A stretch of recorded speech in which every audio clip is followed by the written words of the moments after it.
আসসালামু আলাইকুম সবাইকে ঈদ মোবারক। তো ভিউয়ার্স, দীর্ঘদিন পর আবারও ক্লাসে উপস্থিত হয়েছে আপনাদের সেবাদানের জন্য।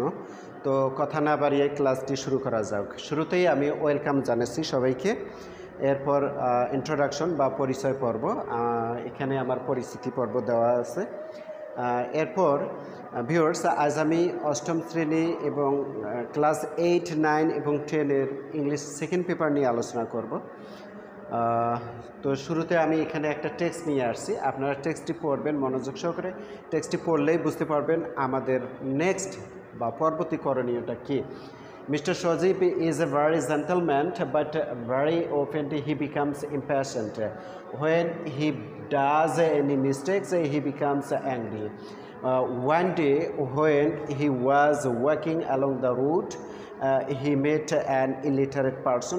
That person was very inactive. Mr. Shojib wanted to instruct him for his betterment, but he felt uncomfortable. এই টেক্সটের মধ্যে আমি কিছু ওয়ার্ড এখানে আন্ডারলাইন করে রেখেছি। এই যে আন্ডারলাইন করা ওয়ার্ডগুলো, এগুলোর কাজটা কি? এগুলোর এই যে ব্যাপারটা, অর্থাৎ একটা রুট ওয়ার্ড আছে, এর পূর্বে আমি এক বা একাধিক এখানে লেটার যুক্ত করেছি, করে নতুন নতুন শব্দ তৈরি করছি। তো এগুলোকে কি বলা হয় বা এগুলোর কাজটা কি, আমরা নেক্সট ধাপে গিয়ে আমরা এটা জানতে পারবো। তো আসুন, declarations of topic, that's means আমাদের আজকের বিষয়টা হচ্ছে use of prefix. Learning outcomes. আসলে এই টেক্সট থেকে এখানে আমরা কি কি শিখতে পারবো? এখানে বলা হয়েছে ইউজ প্রিফিক্স ইন সেন্টেন্স। এই কাজগুলো যদি আমরা শিখি তাহলে স্টুডেন্টরা এখানে সেন্টেন্সে প্রিফিক্সের ব্যবহার করতে পারবে। Add prefix with the root words in the প্যাসেজের মধ্যে থেকে রুট ওয়ার্ডের সাথে প্রিফিক্স যুক্ত করবে, শিক্ষার্থীরা করতে সক্ষম হবে। এরপর আইডেন্টিফাই দ্য প্রিফিক্স। একটা টেক্সট থেকে বা পাঠ থেকে শিক্ষার্থীরা প্রিফিক্স শনাক্ত করতে পারবে। তো এরপর রিড দ্য টেক্সট বিলো। এখানে আবারও একটা টেক্সট নিয়ে আসছি, টেক্সটটি পড়েন আপনারা সবাই। To enrich your vocabulary you have to study more and more. An inactive student can't do well in the exams. If you want to do well in the exams, you must task the uncommon questions to avoid mistake. Check and recheck your answers. এই যে টেক্সটটি, এই টেক্সটটিতে তো কিছু কিছু word আছে যেগুলো আমি এখানে রেড লেটার দিয়ে লিখে রেখেছি। এই যে রেড চিহ্ন যে লেটারগুলো, এগুলোই হচ্ছে মূলত প্রিফিক্স। এখানে রিচ হচ্ছে মূল ওয়ার্ড বা রুট ওয়ার্ড। এই রিচের সঙ্গে ইএন যুক্ত করে এই একটি নতুন শব্দ বা নিউ ওয়ার্ড তৈরি করেছি, যেখানে ইএনটা এখানে প্রিফিক্স হিসেবে ব্যবহৃত হয়েছে। এই ইএনের কারণে এই শব্দটার আমূল পরিবর্তন হয়েছে এবং নতুন অর্থ দিতেছে। সো ইএন এখানে প্রিফিক্স। অনুরূপভাবে এখানে ইউএন প্রিফিক্স, এখানে এমআই প্রিফিক্স, এই ওয়ার্ডে আর ই হচ্ছে প্রিফিক্স। তো ডেফিনিশনস অফ প্রিফিক্স এখন আমরা জানবো প্রিফিক্সটা কি, প্রিফিক্স কী জিনিস, এটার ব্যবহার কি। তো viewers, a letter or a group of letters added to the beginning of root or base word to change the meaning is called prefix. আসল কথা হচ্ছে যে একটা মূল শব্দের পূর্বে এক বা একাধিক যে লেটার বা লেটার সমষ্টি যুক্ত করে নতুন নতুন ওয়ার্ড গঠন করা হয়, মূলত সেই লেটার বা লেটার সমষ্টিকেই প্রিফিক্স বলা হয়। For example, dish plus honest equal dishonest. অর্থাৎ এখানে অনেস্টটা হচ্ছে রুট ওয়ার্ড বা মূল ওয়ার্ড, আর ডিআইএস ডিস, এই তিনটি অক্ষর হচ্ছে আপনার প্রিফিক্স। তো এই রুট ওয়ার্ডের সঙ্গে প্রিফিক্স যুক্ত হয়ে একটা নতুন শব্দ হয়, সেই ওয়ার্ডটা কি? ডিসঅনেস্ট। এখানে ডিসঅনেস্টের ডিআইএস হচ্ছে প্রিফিক্স। অনুরূপভাবে এখানে বলছে here is DIS, dis is prefix. তো আসুন let's know the root words. Root ওয়ার্ডগুলো কী কী আমরা এখন সেগুলো সম্পর্কে জানব। রুট ওয়ার্ড,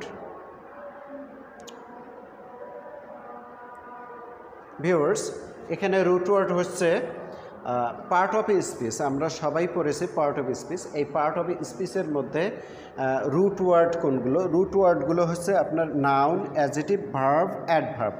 এই পার্ট অফ স্পিচের মধ্যে নাউন, অ্যাডজেক্টিভ, ভার্ব, অ্যাডভার্ব এগুলোই হচ্ছে রুট ওয়ার্ড।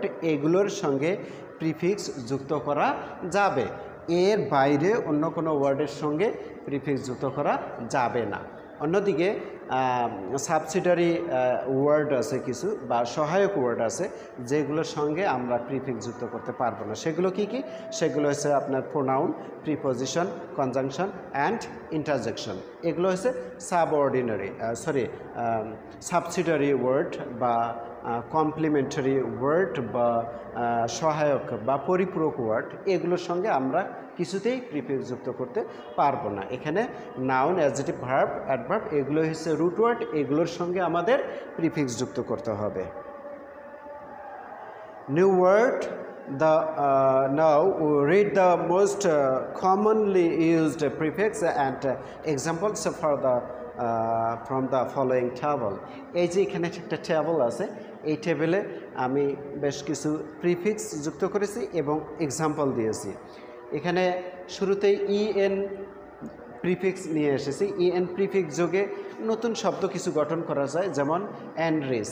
এখানে আরআইসিএস, রিচ হচ্ছে আপনার মূল ওয়ার্ড, আর তৎসঙ্গে ইএন যুক্ত করে একটা প্রিফিক্স যুক্ত করে নতুন শব্দ গঠন করেছে। অনুরূপভাবে জয় হচ্ছে রুট ওয়ার্ড, জয়ের সঙ্গে এখানে ইএন যুক্ত করা আছে, ইএন যুক্ত করে একটা নতুন শব্দ হয়েছে, আর এখানে ইএনটাই হচ্ছে প্রিফিক্স।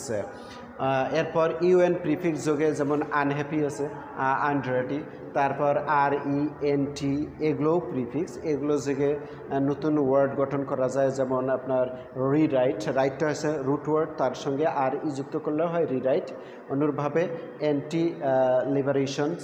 এরপর আইএন, আইএম, আইয়ার এগুলো প্রিফিক্স। এই আইএন, আইএম, আইয়ার যুক্ত করে নতুন কিছু শব্দ গঠন করা যায়, যেমন ইনকারেক্ট। কারেক্ট হচ্ছে রুট ওয়ার্ড, তার সঙ্গে আইএন যুক্ত করা হয়েছে।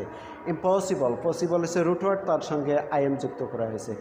ইরেগুলার, এখানে রেগুলার হচ্ছে আপনার রুট ওয়ার্ড, তার সঙ্গে আইআর প্রিফিক্স যুক্ত হয়েছে। অনুরূপভাবে ডিআইএস, ডেস প্রিফিক্স, যেমন ডিসলাইক, ILL এটাও প্রিফিক্স। এটা যোগে নতুন শব্দ গঠন করা যায়, ইলিগাল। এরপর রয়েছে আপনার MIS, মিস প্রিফিক্স। এখানে মিস আন্ডারস্ট্যান্ড, অর্থাৎ আন্ডারস্ট্যান্ড হচ্ছে রুট ওয়ার্ড, তার সঙ্গে এখানে পূর্বে MIS যুক্ত হয়ে নতুন শব্দ গঠন হয়েছে। তো ভিউয়ার্স, এই হচ্ছে আপনার প্রিফিক্স এবং এক্সাম্পল। এরপর যাই, সময় যেহেতু খুবই কম, তাই আমি দ্রুতই ক্লাসটি শেষ করার চেষ্টা করতেছি। নাও কমপ্লিট দ্য টেক্সট বিলো। এখানে একটা টেক্সট আছে, এই টেক্সটটা আপনাদের করতে হবে। ভিউয়ার্স, প্রিয় শিক্ষার্থী, এই টেক্সটে এই যে এখানে আন্ডারলাইন করা ওয়ার্ডগুলো, এগুলোই হচ্ছে মূলত রুট ওয়ার্ড। এই রুট ওয়ার্ডগুলোর সঙ্গে প্রিফিক্স যুক্ত করতে হবে। ডু নট, এ নাম্বারে দিছি আমি আন্ডারস্ট্যান্ড। এখানে আন্ডারস্ট্যান্ডের সঙ্গে আমরা প্রিফিক্স যুক্ত করব। কি প্রিফিক্স যুক্ত করতে পারি? এখানে আমি MIS, মিস প্রিফিক্সটা নিতে পারি, মিস আন্ডারস্ট্যান্ড। তারপর ইয়োর প্যারেন্টস, তারপর they always try to be courage you to well. এখানে কারেজ শব্দটি রুট ওয়ার্ড, এটার সঙ্গে একটা প্রিফিক্স যুক্ত করতে হবে। তো আমরা এখানে কি প্রিফিক্স যুক্ত করতে পারি? ইন প্রিফিক্স যুক্ত করতে পারি। এন যুক্ত করলে হবে এখানে এনকারেজ, সাহস দেওয়ান। তারপর বলেছে if you do wrong they will be happy. এখানে হ্যাপিটা রুট ওয়ার্ড, তো এই হ্যাপির সঙ্গে এমন কিছু প্রিফিক্স যুক্ত করব যাতে শব্দটি পরিবর্তন হয়ে এই সেন্টেন্সের সাথে অর্থের মিল রাখে। তো হ্যাপির সঙ্গে এখানে ইউএন প্রিফিক্স যুক্ত করতে পারি আমরা। ইউএন যুক্ত করলে হবে আনহ্যাপি। হ্যাঁ, তারপর it is possible to pay their ডেপ্ট। এখানে পসিবল হচ্ছে রুট ওয়ার্ড, এই পসিবলের সঙ্গে আমরা প্রিফিক্স যুক্ত করতে পারি IN. Impossible, it is impossible to pay their ডেপ্ট, তাদের ঋণ শোধ করা অসম্ভব। তো এরপর রয়েছে so do not obey your parents. সুতরাং এখানে এই ওবে ওয়ার্ডের সঙ্গে আমরা প্রিফিক্স যুক্ত করতে পারি ডিআইএস, ডিজবে। ডু নট ডিজবে, তাই অমান্য করো না ইয়ার প্যারেন্টস, তোমার মা বাবাকে। তো শিক্ষার্থী, প্রিয় শিক্ষার্থী, এইভাবে আমরা এই শব্দগুলোর সঙ্গে প্রিফিক্স যুক্ত করতে পারবো। আমি আপনাদের সম্ভাব্য আনসার দেখাচ্ছি।